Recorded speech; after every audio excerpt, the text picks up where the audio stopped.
Hello everyone, in this video we will see how to connect Google Sheets to MySQL with N8N. First, go to the N8N. Now, click on the plus icon at the top right corner. Then, search for here MySQL and click on it. Here, click on Action and then click on Insert Rows in a table. Next, click on Select Credential and then click on Create New Credential. Here, enter the host, database, user, password, and port. After that, click on Save. Then select the operation you want to perform.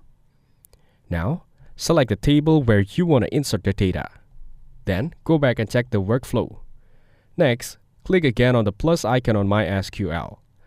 Then, search for Google Sheets and click on it. Next, select the action like Append or Update Row in Sheet. Now, click on Select Credential and click on Create New Credential. Now, sign in with your Google account. Choose your Google account, and when the permission page comes up, check the box for all the options or just select the required access for N8N Cloud. Then click on Continue. As you can see, it's now connected. Now go back to the Documents section. Here, select the document either from the list by URL or by ID. Then in the Sheets section, select from the list by URL, by ID, or by name.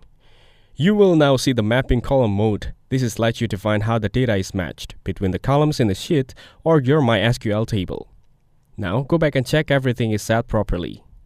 Once done, you can run the workflow to send or sync data between Google Sheets and MySQL using N8N. Thanks for watching. Make sure to like and subscribe for more content like this.